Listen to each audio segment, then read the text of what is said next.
অষ্টম শ্রেণী গণিত অনুশীলনী 11 উদাহরণ 7 নম্বর। প্রশ্নটি হচ্ছে, নিচে 50 জন ছাত্রের গণিতে প্রাপ্ত নম্বরের গণসংখ্যা নিবেশন সারণী দেওয়া হলো, মধ্যক নির্ণয় করো। একটি সারণী দেওয়া আছে, প্রাপ্ত নম্বর দিয়ে 45, 50, 60, 65 এভাবে সংখ্যা দেওয়া আছে। গণসংখ্যা দিয়ে 3, 2, 5, 4 এভাবে সংখ্যাগুলো দেওয়া আছে। প্রাপ্ত নম্বরের ঘরে কিছু সংখ্যা, গণসংখ্যার এই বরাবর কিছু সংখ্যা রয়েছে। এটা প্রশ্ন। এখন আমরা সমাধান করব আর মধ্যক নির্ণয় করব।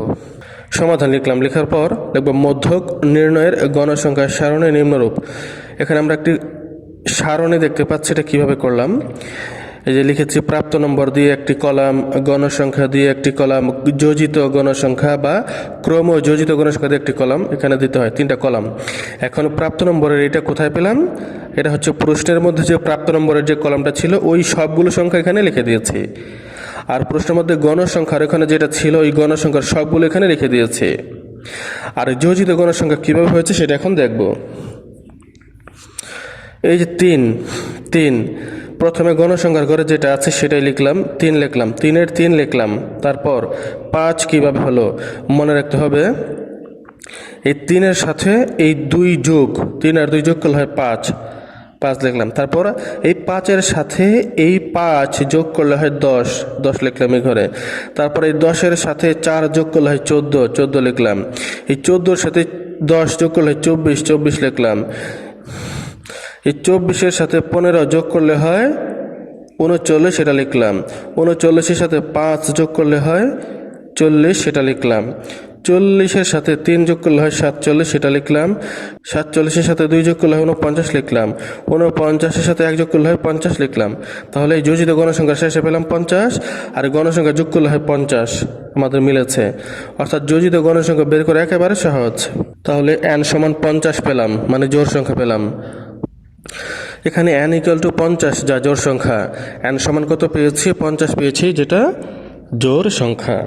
তাহলে আমরা জানি জোড়ের জন্য মধ্যকের এই সূত্র, n/2 তম পদ প্লাস n/2 প্লাস 1 তম পদ ডিভাইডেড বাই 2। এটা হচ্ছে মধ্যকের সূত্র। তবে জোড় সংখ্যার ক্ষেত্রে যেহেতু n সমান 50 পেয়েছি, এই সূত্রটি হবে। এখন কি করব, পরের লাইনে n এর জায়গায় 50 বসাবো। এখানে n এর জায়গায় 50 বসালাম। এবার পরের লাইনে এই 50-কে 2 দিয়ে ভাগ দিলে হয় 25 তম পদ লিখলাম। এই 50-কে 2 দিয়ে ভাগ দিলে হয় 25, আর 25-এর সাথে 1 যোগ করলে হয় 26 লিখলাম। 50তম পদ হচ্ছে 75, আর 26তম পদ হচ্ছে 75। কীভাবে হলো সেটা একটু দেখে আসি।